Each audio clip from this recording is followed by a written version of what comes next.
وَلَقَدْ يَسَّرْنَا الْقُرْآنَ لِلذِّكْرِ فَهَلْ مِن مُّدَّكِرٍ. الحمد للہ رب العالمین والعاقبۃ للمتقین والصلاة والسلام علی رسولہ الکریم. اعوذ باللہ من الشیطان الرجیم. بسم اللہ الرحمن الرحیم. اللہم انا نسألک بأن لک الحمد لا الہ الا انت المنان بدیع السماوات والارض یا ذا الجلال والاکرام یا حی یا قیوم. سبحان اللہ وبحمدہ سبحان اللہ العظیم. ربی اشرح لی صدری ویسر لی امری واحلل عقدۃ من لسانی یفقہوا قولی. عزیزان گرامی، آج ہم انشاءاللہ سورہ فاتحہ سے آغاز کریں گے. بسم اللہ الرحمن الرحیم. الحمد للہ رب العالمین الرحمن الرحیم مالک یوم الدین ایاک نعبد و ایاک نستعین اہدنا الصراط المستقیم صراط الذین انعمت علیہم غیر المغضوب علیہم ولا الضالین آمین. سورہ فاتحہ مکی صورت ہے اور یہ پہلی مکمل صورت ہے جو نازل ہوئی تھی. اور سورہ فاتحہ کے بہت سے نام احادیث اور تاریخ میں موجود ہیں. اس کو شفا کے نام سے بھی جانا جاتا ہے، ام الکتاب بھی کہا جاتا ہے، الصلاح بھی کہا جاتا ہے. اسی طرح بہت سے اور سے بھی نام مفسرین نے لگ بھگ 36 اس کے نام جو ہے وہ تفاسیر میں اس کے لکھے ہیں. موضوع کے اعتبار سے اس کا موضوع جو ہے وہ توحید ہے، اور اس کے ساتھ ساتھ اس میں دعا مانگنے کا طریقہ سکھلایا اور بتلایا گیا ہے. اور اللہ تبارک و تعالیٰ کا جو مومن بندے سے وعدہ ہے اس کی طرف بھی جو ہے وہ بات کی گئی ہے. اہمیت کے اعتبار سے ہمارے سامنے ایک حدیث مبارکہ آتی ہے جو ابن عباس سے مروی ہے. ابن عباس فرماتے ہیں کہ ہمارے درمیان جبریل امین جو ہے وہ تشریف لائے جب نبی کریم صلی اللہ علیہ وسلم ہمارے درمیان بیٹھے تھے، اور اس کیفیت میں اوپر سے ایک آواز جو ہے وہ سنائی دی. آپ صلی اللہ علیہ وسلم نے سر اٹھایا تو جبریل علیہ السلام نے فرمایا یہ آسمان کا دروازہ ہے جسے صرف آج کے دن کھولا گیا ہے، آج سے پہلے کبھی نہیں کھولا گیا تھا. پھر اس سے ایک فرشتہ اترا تو جبریل علیہ السلام نے فرمایا یہ فرشتہ جو زمین کی طرف اترا ہے یہ آج سے پہلے کبھی نہیں اترا. پھر اس فرشتے نے سلام کیا اور کہا کہ آپ کو ان 2 نوروں کی خوشخبری ہو. آپ صلی اللہ علیہ وسلم کو دیے گئے ہیں جو آپ صلی اللہ علیہ وسلم سے پہلے کسی نبی کو نہیں دیے گئے. ان میں سے ایک نور سورہ فاتحہ ہے اور دوسرا نور سورہ بقرہ کی آخری آیات ہے. تو اس اعتبار سے بھی سورہ فاتحہ ایک خاص اہمیت کی حامل ہے، اور یہ وہ صورت ہے کہ جس کے متعلق حدیث مبارکہ میں یہ بات آتی ہے کہ لا صلاۃ لمن لم یقرأ بفاتحہ الکتاب، کہ فاتحہ کی قرأت کے بغیر نماز جو ہے وہ مکمل نہیں ہوتی. اور انہی 7 آیات کے متعلق قرآن مجید میں ایک اور جگہ فرمایا گیا ہے سورہ حجر میں کہ وَلَقَدْ آتَيْنَاكَ سَبْعًا مِنَ الثَّمَانِ وَالْقُرْآنَ الْعَظِيمِ، کہ ہم نے جو ہے وہ 7 آیات تمہیں دی ہیں جو قرآن عظیم میں موجود ہے، 7 مثانی. تو اس اعتبار سے سورہ فاتحہ کی جو ہے وہ فضیلت بھی ہمارے سامنے آتی ہے.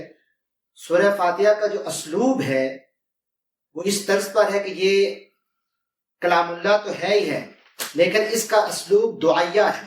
دعا کے انداز میں جو ہے وہ اس کا مضمون مرتب کیا گیا ہے. یہ دعا اللہ نے ہمیں تلقین فرمائی ہے، یعنی کہ مجھ سے اس طرح مانگا کرو جس طرح تم جو ہے وہ دو بدو کسی سے بات کر رہے ہو. اگر تم واقعی اس کتاب سے یعنی کہ قرآن حکیم سے فائدہ اٹھانا چاہتے ہو تو پہلے خداوند عالم سے یہ دعا کرو، یعنی کہ سورہ فاتحہ کے الفاظ کے اندر اللہ تبارک و تعالیٰ سے ہدایت کی دعا مانگو. قرآن اور سورہ فاتحہ کے درمیان جو حقیقی تعلق ہے وہ آپ یوں سمجھ لیجئے کہ کتاب ہے قرآن مجید، اور اس کے مقدمہ جس طرح ہم کہتے ہیں اس کا سا نہیں ہے، بلکہ یہ ایک دعا ہے، اور اس کے جواب میں اللہ تبارک و تعالیٰ نے پورا قرآن پاک جو ہے وہ ہمارے سامنے کھول کر رکھ دیا ہے کہ ہدایت اگر تم چاہتے ہو تو ہدایت تمہیں ان ذرائع سے میسر آ سکتی ہے. یہ اصول ہے، یہ اسلوب ہے، یہ طور طریقے ہیں، یہ شرعی قوانین ہیں، یہ وہ رہنما اصول ہیں. تو جو تم دعا مانگ رہے ہو سورہ فاتحہ کے ذریعے، اس کا جواب پورا قرآن مجید ہمارے سامنے آتا ہے. تو اس اعتبار سے سورہ فاتحہ ایک دعا ہے بندے کی جانب سے، اور قرآن اس کا جواب ہے خدا کی جانب سے. ٹھیک، پورا قرآن جو ہے وہ اس کا جواب ہے. بندہ دعا کرتا ہے، کیا دعا کرتا ہے کہ اے پروردگار میری رہنمائی کر، ہم بھٹکے ہوئے ہیں، ہمیں راستہ سجھائی نہیں دے رہا، ہمیں نشان منزل کی تلاش ہے. اے رب ہماری نصرت فرما اور ہماری مدد فرما، ہماری رہنمائی فرما، ہمارے سامنے ہدایت کا راستہ واضح کرتے. تو جواب میں پروردگار نے پورا قرآن اس کے سامنے رکھ دیا، انسانیت کے سامنے، کہ یہ ہے وہ ہدایت اور یہ ہے وہ رہنمائی جس کی درخواست تم جو ہے وہ اپنے رب کریم سے کر رہے ہو. اسی پیرائے میں فضیلت کے اعتبار سے جو ایک اور حدیث مبارکہ ہمارے سامنے آتی ہے جس میں ایک پوری منظر کشی کی گئی ہے کہ اللہ عز و جل فرماتے ہیں کہ نماز یعنی سورہ فاتحہ میرے اور میرے بندے کے درمیان دو حصوں میں تقسیم کر دی گئی ہے. ایک میرے بندے کے لیے وہ ہے جو وہ مجھ سے مانگے. جب بندہ کہتا ہے کہ الحمدللہ رب العالمین تو اللہ تعالیٰ فرماتے ہیں کہ میرے بندے نے میری حمد بیان کی ہے، میری تعریف کی ہے. اور جب وہ کہتا ہے الرحمن الرحیم تو اللہ تعالیٰ فرماتا ہے کہ میرے بندے نے میری تعریف بیان کی ہے. اور جب وہ کہتا ہے کہ مالک یوم الدین تو اللہ تعالیٰ فرماتے ہیں کہ میرے بندے نے میری بزرگی بیان کی ہے، میری شان بیان کی ہے، اور میرے بندے نے اپنے سب کام جو ہے وہ میرے سپرد کر دیے ہیں. اس نے مجھے جو ہے وہ مالک بنا لیا ہے، مجھے وہ تمام پاور جو ہیں اس کا اس نے ادراک کر لیا ہے کہ اس کائنات میں اگر پاور ہے، حکمرانی ہے، طاقت ہے، بڑائی ہے، بزرگی ہے تو وہ سب اللہ رب العزت کے پاس ہے. اور جب وہ کہتا ہے کہ ایاک نعبد و ایاک نستعین تو اللہ تعالیٰ فرماتے ہیں کہ یہ میرے اور میرے بندے کے درمیان ہے، یعنی کہ میرے اور میرے بندے کے درمیان ہے. اور جب وہ یہ کہتا ہے کہ اہدنا الصراط المستقیم صراط الذین انعمت علیہم غیر المغضوب علیہم ولا الضالین تو اللہ عز و جل فرماتے ہیں کہ یہ میرے بندے کے لیے ہے، اور میرے بندے کو وہ مل جائے گا جس کی وہ یہاں پر دعا کر رہا ہے، جس کو وہ مانگ رہا ہے، جس کی وہ درخواست میرے حضور پیش کر رہا ہے.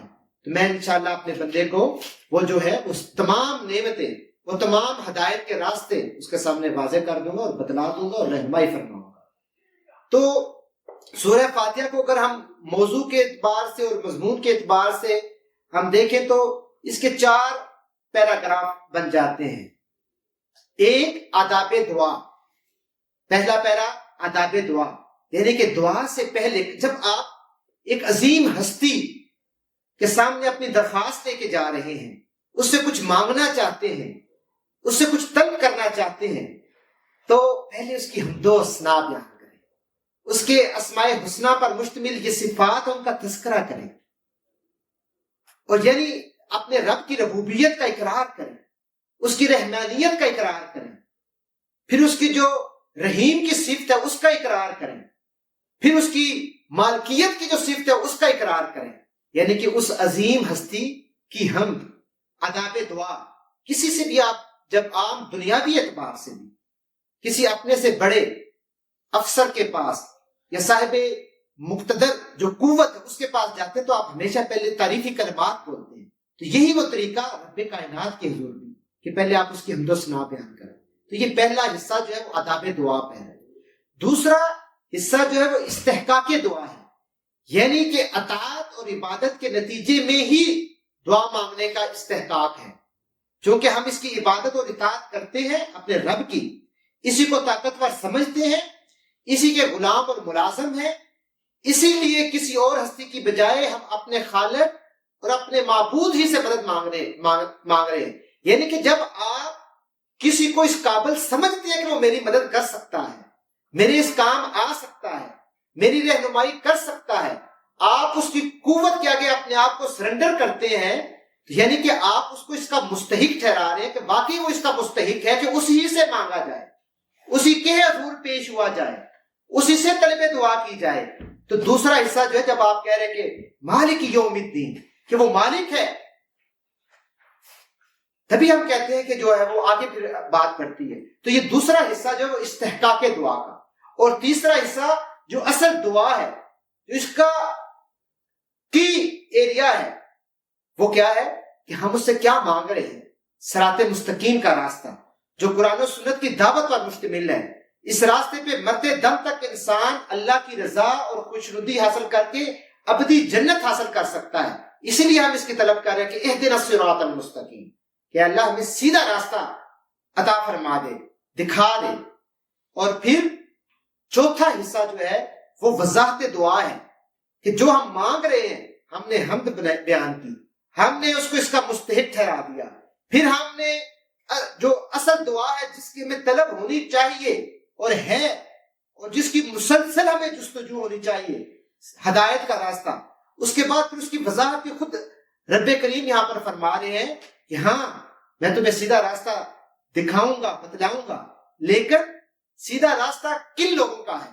یعنی کہ ان لوگوں کا ہے کہ جن پر انعام اللہ تبارک و تعالیٰ نے جو ہے وہ جن کو انعامات سے نوازا ہے، یعنی کہ انبیاء کا راستہ، صدیقین کا راستہ، شہداء کا راستہ، صالحین کا راستہ، اور یا اللہ کا راستہ، اللہ کے مقرب بندوں کا راستہ. یہ راستہ اس راستے پہ جو چلے ہیں وہ دراصل انعام یافتہ ہیں. اور جو مغضوب ٹھہرائے گئے، جو قومیں جن راستوں پر چلی، جن کے متعلق قرآن نے یہ ثبت کر دیا ہے کہ یہ مغضوب ہیں، یہ ضالین ہیں، یہ گمراہ ہیں، مغضوب قومیں، اور جن کی روش پر یہود جو ہے وہ موجود تھے، یہود مغضوب ٹھہرائے گئے. اور ضالین کا راستہ جو گمراہی کا راستہ جس پہ بھٹکے ہوئے، اس کی مثال ایک قوم کی حیثیت سے عیسائیوں کے ہمارے سامنے آتی ہے. تو یہود و نصارہ جو ہے یہ مغضوب بھی ہیں، ضالین بھی ہیں، ان کے راستے سے اجتناب برتو. تو اللہ تبارک و تعالیٰ نے ان 4 حصوں میں بالکل واضح انداز میں، بالکل قرآن کے ابتدا میں ہی ہمارے سامنے چیزوں کو واضح کر دیا ہے کہ بھئی دعا کا سلیقہ کیا ہے، اور ہدایت پانے کے لیے تمہارے اندر جذبہ کس نوعیت کا ہونا چاہیے، تڑپ ہونی چاہیے، جستجو ہونی چاہیے. اور پھر جو ہے وہ اصل دعا تمہیں ہر لمحے تم دنیا نہ مانگو، تمہارے اندر طلب جو ہے وہ جنت کی ہونی چاہیے، اور زندگی تمہاری اس شاہراہ پر گامزن ہونی چاہیے کہ جو جنتوں کی طرف تمہیں لے جائے.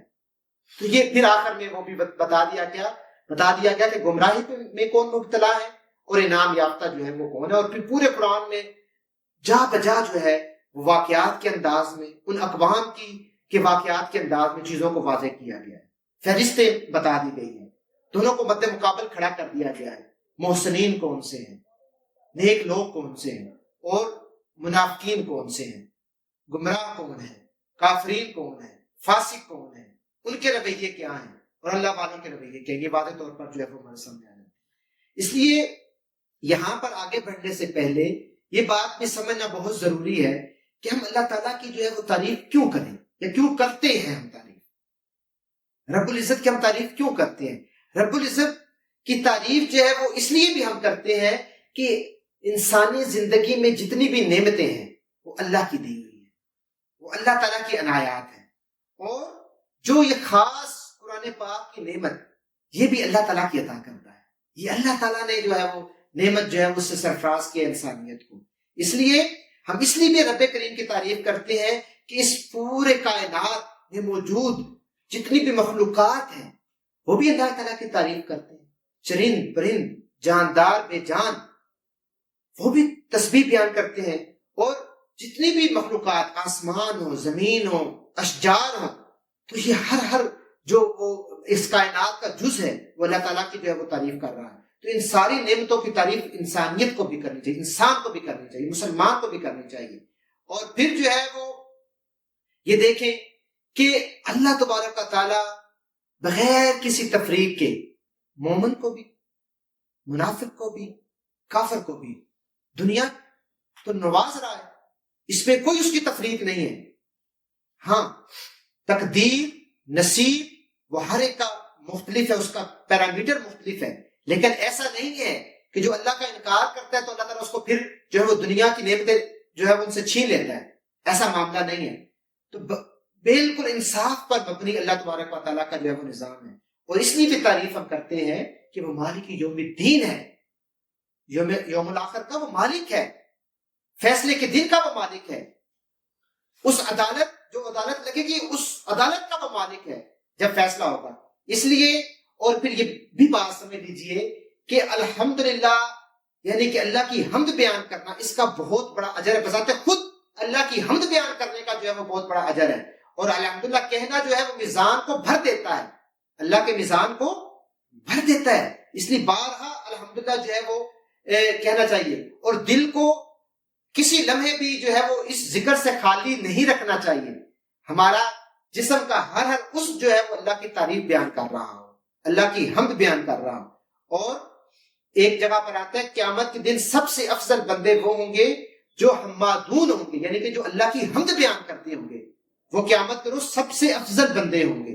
اللہ کی خاص رحمت ان خاص بندوں کے لیے جو ہے وہ اس روز موجود ہوگی. اس لیے اللہ کی خاص رحمت کیا ہے؟ اللہ کی خاص رحمت جو سب سے بڑی رحمت ہے وہ جنت ہے, جنت کا مستحق ہو جانا ہے. تو اس روز جو خاص بندے ہیں اس کا مطلب ہے کہ وہ جنت کے مستحق ہوں گے. تو اگر ہم جنت چاہتے ہیں, ہمیں جنت چاہیے, تو ہمیں اللہ تعالیٰ کی جو ہے وہ حمد بیان کرتے رہنا چاہیے.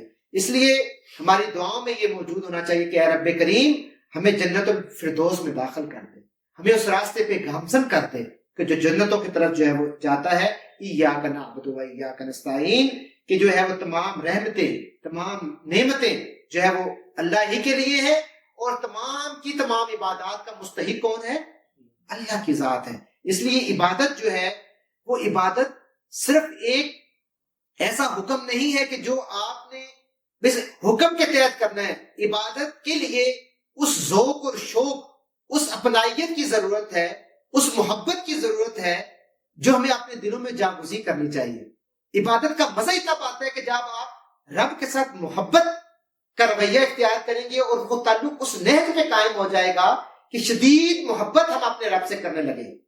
تو عبادت کے لیے جو ہے وہ شدید محبت کی بھی ضرورت ہے, اور شدید نوعیت کی تعظیم, عزت, اکرام, رسپیکٹ, وہ مقام رب کو دینا اپنی زندگی میں, اپنی زندگیوں کے ہر دائرے میں رب کو وہ مقام اور مرتبہ دینا.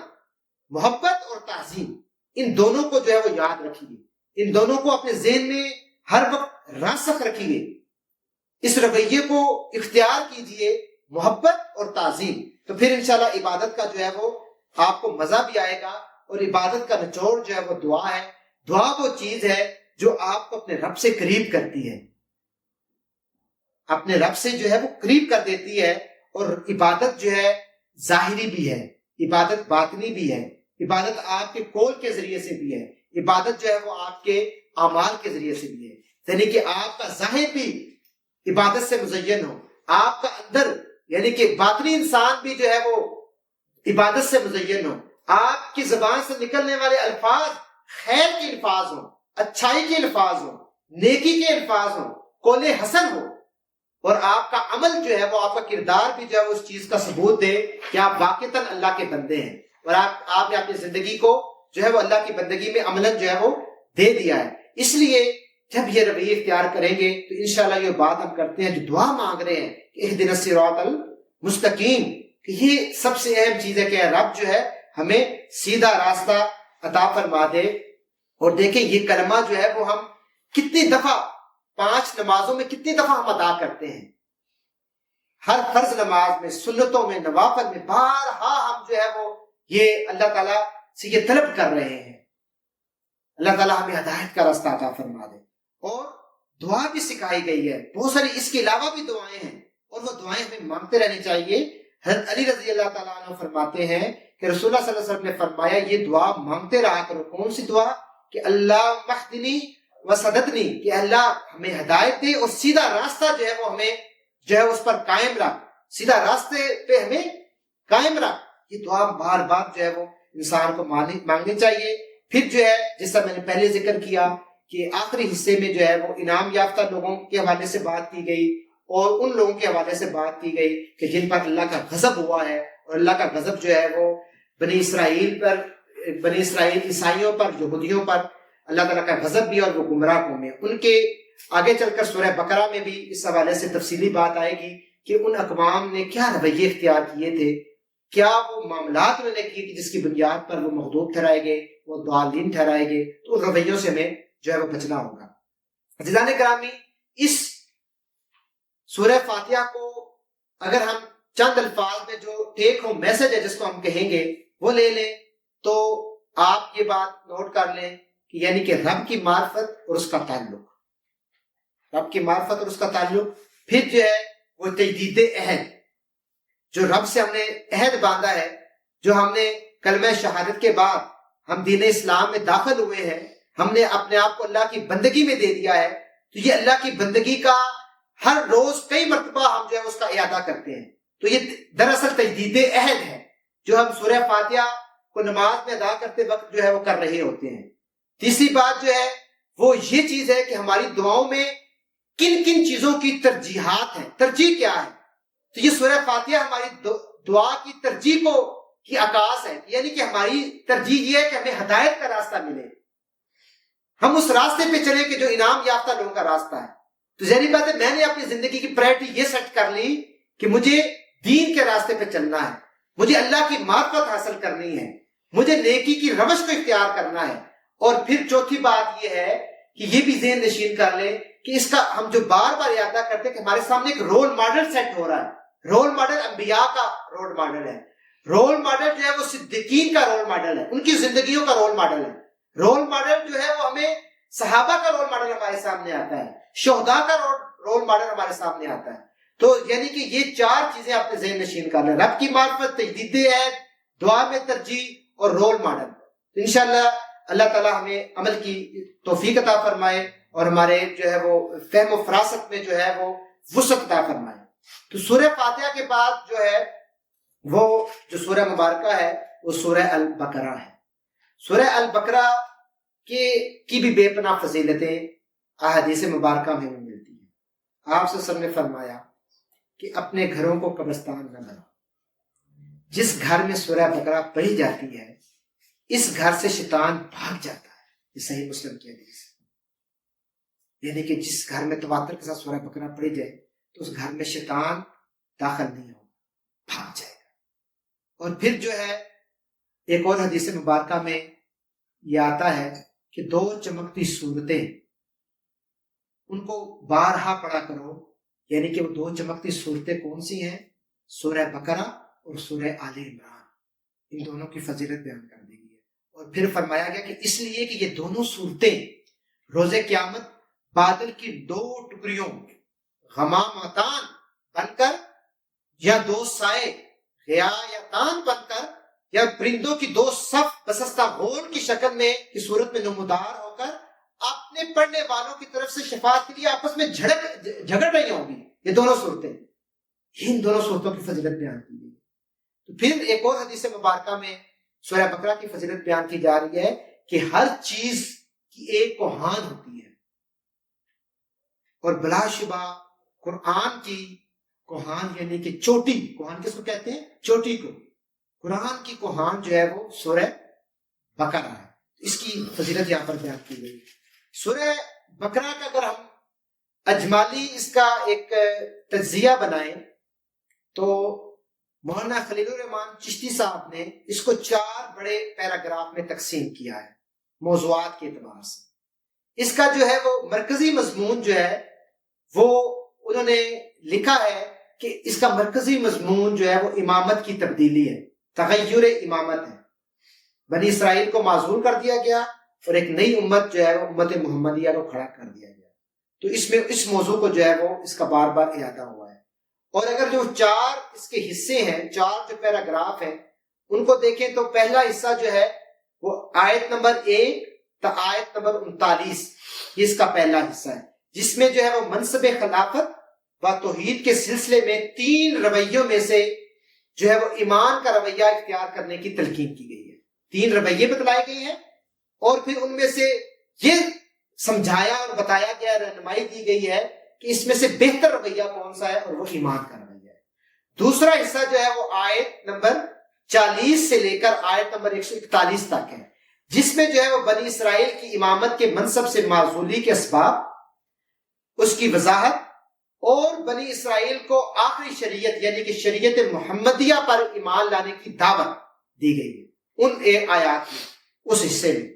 تیسرا حصہ جو ہے وہ آیت نمبر 142 تا آیت نمبر 283 ہے، جس میں اسلام میں مکمل داخل ہو کر رسول کریم صلی اللہ علیہ وسلم کی آخری شریعت کے تمام احکامات پر عمل کرنے اور امت وسط کے حقیقی مصداق کو جو ہے بیان کر کے شہادت علی الناس کا فریضہ جو ہے وہ انجام دینے کی تلقین کی گئی ہے۔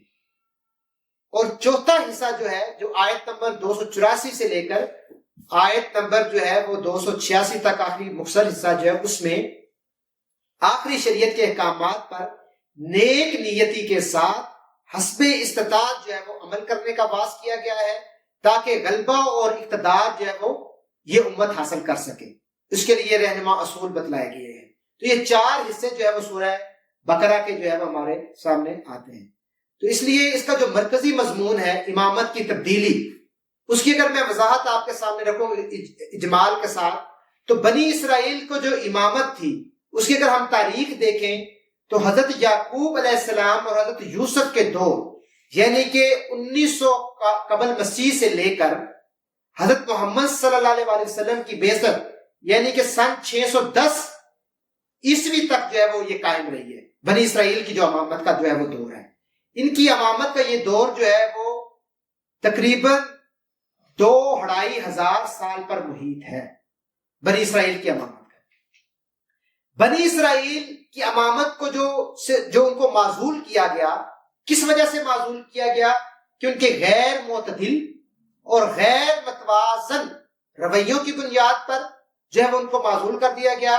رسول اللہ صلی اللہ علیہ وسلم کی بعثت کے بعد انہیں امامت کے منصب سے معزول کر کے امت محمدیہ کو جو ہے یہ منصب عطا کر دیا گیا، اور امت محمدیہ امت مسلمہ کو جو ذمہ داری سونپی گئی، وہ بنیادی ذمہ داری، بنیادی ٹائٹل جو اس امت کو دیا گیا ہے وہ شہادت علی الناس کا ہے۔ یہ ذمہ داری اس امت محمدیہ کو سونپی گئی ہے، اور یہ تا قیامت یہ ذمہ داری اولین ذمہ داری اس امت کی ہے۔ حق کی گواہی یہ اس کو دی ہے، اور اس امت کو جو کہا گیا کہ یہ امت وسط ہے یعنی کہ معتدل اور متوازن امت ہے، یہ اس کو اعزاز نوازا گیا ہے، اور اس کی فضیلت یہ بیان کی گئی ہے کہ قیامت تک امامت کی جو ہے وہ یہ فریضہ سر انجام دے گی، اس کو جو ہے تا قیامت جو ہے وہ اس کو برقرار رکھا گیا ہے۔ اس امت کو یہ بہت بڑی فضیلت جو ہے اس امت کی ہے۔ تو اس لیے آج جو ہے ہم جو ہے وہ جو سورہ بقرہ کا جو پہلا حصہ جس کو میں نے آپ کے سامنے رکھا تھا، پہلا جو تمہیدی حصہ جو آیت نمبر 1 سے لے کر آیت نمبر 39 تک ہے، 39 آیات پر مبنی ہے، اس کی ہم اس میں سے منتخب جو ہے وہ آیات، اس کی تفہیم جو ہے وہ میں آپ کی خدمت میں رکھوں گا۔ اس جو ہے وہ حصے میں اس کے آگے اگر آپ دیکھیں موضوعات کے اعتبار سے تو 3 اس کے جو ہے وہ پیراگراف بنیں گے۔ اس کا جو پہلا حصہ ہے وہ آیات نمبر 1 سے لے کر 20 تک ہے، جس میں ان 3 انسانی گروہوں کے حوالے سے بتلایا گیا ہے۔ وہ 3 انسانی گروہ کون سے ہیں؟ پہلا گروہ مومنین کا گروہ ہے، دوسرا گروہ کافرین کا گروہ ہے، تیسرا گروہ منافقین کا گروہ ہے۔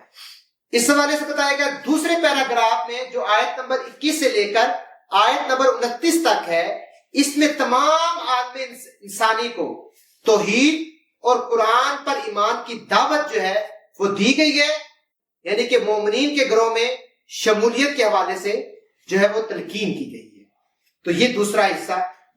تیسرا حصہ جس میں انسان کا منصب خلافت، کہ انسان بنیادی طور پر کس منصب پر اس دنیا میں فائز ہے، اس کے حوالے سے جو، اور یہ حصہ آیت نمبر 30 سے لے کے آیت نمبر 39 تک ہے۔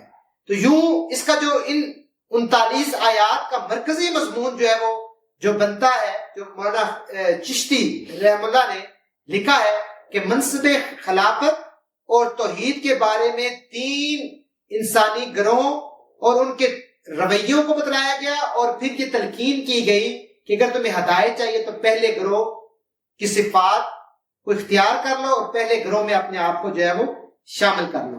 تو سورہ بقرہ کا آغاز جو ہے وہ ان آیات سے ہوتا ہے، بسم اللہ الرحمن الرحیم، الف لام میم ذالک الکتاب لا ریب فیہ ھدی للمتقین، کہ کیا ہے کہ الف لام میم یہ اللہ کی کتاب ہے، اس میں کوئی شک نہیں، ہدایت ہے ان پرہیزگار لوگوں کے لیے، ھدی للمتقین، ہدایت ہے پرہیزگار لوگوں کے لیے۔ تو آگے چل کے میں اگلی آیات کو بھی ساتھ آپ کی خدمت میں پیش کروں گا۔ تو جو پہلی 5 آیات ہیں، ان 5 آیات میں متقین کی صفات بیان کی گئی ہے، اور وہ متقین کی صفات کیا ہیں؟ وہ غیب پر یقین رکھتے ہیں، نماز ادا کرتے ہیں، مال خرچ کرتے ہیں، کتابوں پر جو ہے وہ اللہ کی جو ہے وہ آسمانی کتب پر ایمان لاتے ہیں، اور آخرت پر ایمان لاتے ہیں۔ تو یہ متقین کی صفات بیان کی گئی ہے۔ اور اس حوالے سے جو ہے وہ کافروں کے بارے میں 2 آیات، پہلی 5 آیات جو ہیں وہ متقین کی صفات بیان کی گئی، اس کے بعد 2 آیات جو ہیں وہ کافروں کے بارے میں، اور پھر ان 2 آیات کے بعد منافقین کے بارے میں آیات، اور وہ 13 آیات پر مشتمل ہیں جو منافقین سے متعلق آیات ہیں، ان کو واضح طور پر بیان کیا گیا ہے۔ منافقین چونکہ دل کے مرض میں مبتلا، دونوں طرف کے فائدے سمیٹنے کی ہرس، زمین میں اصلاح کا کہہ کر فساد کرنے والے، اللہ کی جانب سے جو ان کو ڈھیل دی گئی ہے اس کا غلط استعمال کرنے والے، تو ان دونوں طرح کے جو ہے وہ منافقین کا یہاں پر ذکر ہے، جو سوچے سمجھے انداز میں بھی یہ رویہ اختیار کرتے ہیں، اور کچھ ایسے لوگ ہیں منافقین میں سے جو تذبذب کا شکار ہے، تو اس بنیاد پر بھی نہ ادھر کے نہ ادھر کے، جو فیصلہ نہیں کر پا رہے کہ ہمیں کس جو ہے وہ سب میں اپنے آپ کو شامل کرنا ہے، درمیان میں انہوں نے اپنے آپ کو رکھا ہوا ہے۔ تو اس حوالے سے جو ہے ذکر کیا گیا ہے۔ جو تیسری آیت مبارکہ ہے جس میں اللہ تبارک و تعالیٰ فرما رہے ہیں کہ الذین یؤمنون بالغیب ویقیمون الصلاۃ ومما رزقناہم ینفقون، کہ ہدایت ہے ان پرہیزگار لوگوں کے لیے جو غیب پر ایمان لاتے ہیں، نماز قائم کرتے ہیں، جو رزق ہم نے ان کو دیا ہے اس میں سے خرچ کرتے ہیں۔ یہ ان کی صفات بیان کی گئی ہے۔ یہ جو ہے پہلی صفت ابتدائی آیات میں بیان کی گئی کہ جو یہ ہدایت ان کے لیے ہے جو متقین ہیں، وہی اس سے ہدایت حاصل کر سکتے ہیں، جو اللہ سے ڈرتے ہیں، اللہ کی خشیت رکھتے ہیں، تو ان کے لیے تو یہ قرآن ہدایت ہے۔ تو جو اللہ کی خشیت نہیں رکھتے، جو متقین نہیں ہیں، تو ان کے لیے یہ قرآن جو ہے وہ بے فائدہ ہوگا، وہ اس سے ہدایت نہیں پا سکیں گے۔ اور کل ہم نے اس چیز کا ذکر کیا تھا کہ جو یہ قرآن پاک ان لوگوں کے لیے اپنے دروازے بند کر دیتا ہے، کیونکہ وہ لوگ محض اپنی ذاتی مفادات کی بنیاد پر، اپنی زندگی کے لیے جسٹیفیکیشن کے لیے اس سے رجوع کرتے ہیں، وہ ہدایت کے لیے اس سے رجوع نہیں کرتے۔ تو ان کو جو مفاد وابستہ ہوتا ہے وہ وہی فائدہ سے سمیٹ سکتے ہیں، ہدایت نہیں سمیٹ سکتے۔ ہدایت جو ہے وہی لوگ حاصل کر سکیں گے جو متقین ہوں گے۔ یہ پہلی صفت بیان کی گئی۔ دوسری صفت یہاں پر جو آ رہی ہے وہ ہے غیب پر جو ہے وہ، یہ دوسری شرط ہے کہ یعنی کہ وہ غیب کی حقیقتیں کیا ہیں جو انسان کے حواس سے پوشیدہ ہیں، وہ غیب کی حقیقتیں ہیں، اور کبھی براہ راست عام انسان کی تجزیے، تبصرے یا تجربے یا مشاہدے میں وہ نہیں آتی۔ ٹھیک، مثلا خدا کی ذات، خدا کی صفات، ملائکہ، وہی جنت دوزخ، یہ ہمارا جو اللہ تعالیٰ نے جو ہمیں دسترس دی ہے وہ ہماری دسترس ان تک نہیں ہے، یہ غیب کے امور ہیں۔ تو ان حقیقتوں کو بغیر دیکھے ماننا اور اس پر اعتماد کرنا، اعتماد کے ساتھ ماننا، اور جو اللہ کے انبیاء نے اور آخری نبی آخر الزمان حضرت محمد صلی اللہ علیہ وسلم نے خبر دی ہے اس پر ایمان لے آنا، یہ کیا ہے؟ ایمان بالغیب، تو وہ غیب پر ایمان رکھتے ہیں۔ تو اس لیے اس آیت کا جو ہمارے سامنے مطلب یعنی کہ اس کی صفت جو بیان کی گئی ہے کہ جو شخص ان غیر محسوس حقیقتوں کو ماننے کے لیے تیار ہو، صرف وہی قرآن کی جو ہے وہ رہنمائی سے فائدہ اٹھا سکتا ہے۔ اور رہا وہ شخص جو ماننے کے لیے یہ کہے کہ مجھے دیکھنے، چکھنے اور سونگنے کی وہ شرط لگاتا ہو کہ مجھے ایسی چیز سامنے دکھاؤ تب میں ایمان لے کر آؤں گا کہ جس کو میں دیکھ سکوں اپنی آنکھوں کے سامنے، عین الیقین، اور جس کو میں چکھ سکوں، جس کو میں سونگ سکوں۔ مشرکین مکہ یہی شرائط لگاتے تھے نا۔ تو اور جو یہ کہے کہ میں کسی ایسی چیز کو نہیں مان سکتا جو نہ ناپی جا سکتی ہو نہ تولی جا سکتی ہو، تو وہ اس کتاب سے جو ہے وہ ہدایت نہیں پا سکتا۔ تیسری شرط جو یہاں پر بتائی جا رہی ہے وہ ہے نماز۔ وہ کیا ہے جی؟ وَيُقِيمُونَ الصَّلَاةَ، کہ وہ نماز ادا قائم کرتے ہیں۔ جو لوگ صرف مان کر بیٹھ جانے والے ہوں، صرف قولی اقرار کرنے تک اپنے آپ کو محدود کر لیں، وہ بھی اس سے فائدہ نہیں اٹھا سکتے۔ اس سے فائدہ اٹھانے کے لیے ضروری ہے کہ آدمی ایمان لانے کے فوراً بعد اطاعت کے لیے اپنے آپ کو آمادہ کر لے، اور عملی اطاعت کے لیے جو اولین علامت دین اسلام میں موجود ہے اور جو دائمی علامت ہے وہ کون سی ہے؟ نماز۔ ایمان لانے کے فوری بعد، یعنی کہ ابھی انسان ایمان لایا ہے، چند گھنٹے ہی نہیں گزرے کہ مؤذن نے جو ہے وہ پکارا، اذان دی، کیا کہا مؤذن نے؟ حی علی الصلاۃ، حی علی الفلاح۔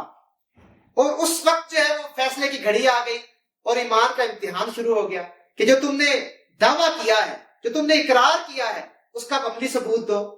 اطاعت کے لیے تیار ہو جو، کیا تم اطاعت کے لیے تیار ہو یا نہیں ہو؟ اللہ تمہیں بلا رہا ہے، پکار رہا ہے، اور تم لبیک نہیں کہہ رہے، تم مسجد نہیں جا رہے، نماز ادا نہیں کر رہے، اس لیے پھر تمہارا ایمان کا دعویٰ جو ہے وہ سچا نہیں ہے، اس میں کمی ہے۔ اس لیے یہ پوری طور پر جو ہے مؤذن پکارتا ہے، اور پھر دیکھنا یہ ہے کہ اس پر انسان لبیک کہتا ہے یا نہیں کہتا، اور جو لبیک کہے گا وہی جو ہے وہ اس سے ہدایت حاصل کر لے گا، اور اسی نے جو ہے وہ عملی اطاعت کا جو ہے وہ ثبوت دیا ہے۔ اور جو یہ اس پر لبیک نہیں کہے گا، اس کا مطلب یہ ہے کہ وہ اطاعت کے دائرے سے خارج ہو گیا، اس نے اطاعت نہیں کی، اس نے دل سے جو ہے وہ اطاعت اختیار نہیں کی۔ تو اس کا مطلب یہ ہوا یعنی کہ جو شخص ترک نماز کرتا ہے وہ دراصل کیا کر رہا ہے؟ ترک اطاعت کر رہا ہے۔ ترک نماز ترک اطاعت ہے، اور ظاہر بات یہی ہے کہ جو شخص کسی کی ہدایت پر کاربند ہونے کے لیے ہی تیار نہیں ہے، اس کے لیے ہدایت دینا اور نہ دینا تو یکساں ہے، اس کا تو کوئی حاصل نہیں ہوگا۔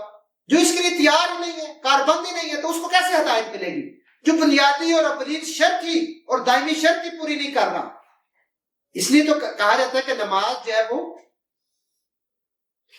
اسلام اور کفر میں تفریق کرتی ہے، واضح ثبوت دیتی ہے۔ اور آج ہم دیکھ لیں اپنے معاشرے میں عملاً جو ہے وہ ہمارا معاشرہ، عملاً جو مسلمان ہیں وہ کیا رویہ اختیار کیے ہوئے ہیں؟ کیا وہ حقیقی مسلمان ہیں بھی یا نہیں؟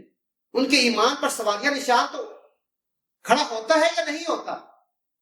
کہ وہ دعویٰ تو کر رہے ہیں کہ میں مسلمان ہوں، میں کلمہ گو ہوں، میں اللہ کو مان رہا ہوں، لیکن عملی اس کا ثبوت جو ہے وہ نہیں دے رہے۔ تو اس لیے جہاں پر انفرادی حیثیت سے نماز پڑھنے کی اور ادا کرنے کی تلقین کی گئی ہے، یہاں پر لفظ جو استعمال ہوا ہے وہ نماز کو قائم کرنے کا، یہ جامع اصطلاح یہاں پر استعمال ہوئی ہے، اقام الصلاۃ، کہ نماز کو جو ہے وہ قائم کرو۔ اس کے معنی کیا ہے؟ کہ آدمی جو ہے وہ پابندی کے ساتھ نماز ادا کرے، انفرادی حیثیت سے صرف یہ مطلوب نہیں ہے، بلکہ اس کا مطلب یہ بھی ہے کہ اجتماعی طور پر نماز کا باقاعدہ نظام قائم کیا جائے مسلمان معاشرے کے اندر، یہ مطلوب ہے۔ اگر کسی بستی میں ایک ایک شخص انفرادی طور پر نماز کا پابند ہو، لیکن جماعت کے ساتھ اس فرض کو ادا کرنے کا نظم اس معاشرے میں، اس سوسائٹی میں، اس بستی میں جو ہے وہ نہ ہو رہا ہو، تو اس کا مطلب کیا ہوا کہ وہاں پر نماز قائم نہیں ہو رہی۔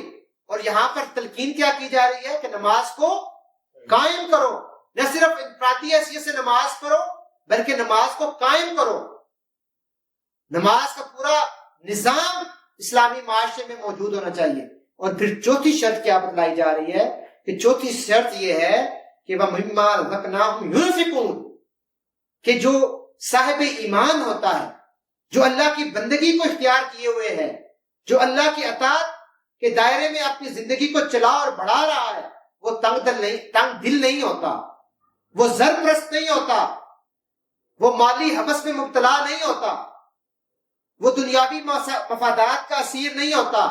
اس کے مال میں جو مال اس کے رب نے ہی دیا ہوا ہے، جو اسی ہی کا عطا کرتا ہے، اس کی اپنی ذاتی کوئی اس میں جو ہے وہ صلاحیت کا عمل دخل نہیں ہے، کہ اس کا نصیب ہے جو رب نے اس کے لیے مقرر کیا ہے۔ تو اس مال میں سے جو اس کے رب نے دیا ہے، اس میں سے جو ہے وہ اللہ کے بتائے ہوئے اصولوں، قوانین اور حدود کے مطابق جو ہے وہ خرچ کرتا ہے، بندوں کے حقوق ادا کرتا ہے، انسانی خدمت خلق کا کام کرتا ہے۔ تو اس لیے جس چیز پر انسان ایمان لے کر آیا ہے، وہ چیز اس کا تقاضا کرتی ہے کہ وہ اس کی خاطر مالی اثار بھی کرے، اور جب مالی اثار کے لیے پکارا جائے تو وہ اس سے دریغ نہ کرے۔ اور پھر اس کے بعد جو پانچویں شرط بتائی جا رہی ہے آیت نمبر 4 کے اندر، وہ کیا فرمائی جا رہی ہے کہ وَالَّذِينَ يُؤْمِنُونَ بِمَا أُنزِلَ إِلَيْكَ وَمَا أُنزِلَ مِن قَبْلِكَ وَبِالْآخِرَةِ هُمْ يُوقِنُونَ، کہ جو کتاب تم پر نازل کی گئی یعنی کہ قرآن حکیم، اور جو کتابیں تم سے پہلے نازل کی گئیں، ان سب پر جو ہے وہ ایمان لاتا ہے اور آخرت پر وہ یقین رکھتے ہیں۔ یہ پانچویں شرط جو ہے وہ بتلائی گئی ہے کہ آدمی ان کتابوں کو بھی برحق تسلیم کرے جو وحی کے ذریعے، جو اس کتاب پر بھی جو نبی کریم صلی اللہ علیہ وسلم پر آئی، اور اس سے پہلے وہ کتابیں جو مختلف انبیاء پر جو اللہ تبارک و تعالیٰ کی طرف سے مبعوث کیے گئے تھے، ان کتابوں پر بھی وہ چاہے جس زمانے میں اور جن ملکوں میں نازل ہوئی ہیں، وہ سب کی سب الہامی کتابیں ہیں، ان پر بھی وہ ایمان رکھے۔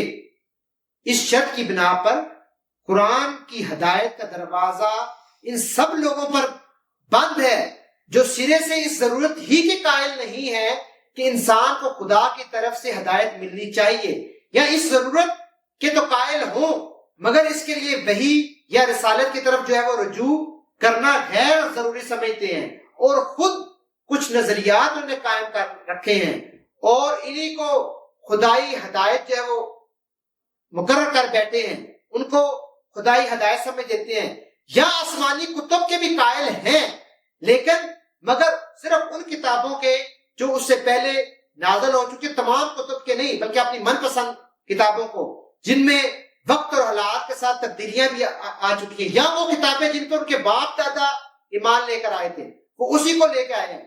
اور جو یہ قرآن حکیم، جو شریعت جو تا قیامت اکمل شریعت جو ہے وہ اب دی جا رہی ہے، نازل کی جا رہی ہے، بتلائی جا رہی ہے، اس کو وہ قبول کرنے سے انکار کر دیتے ہیں۔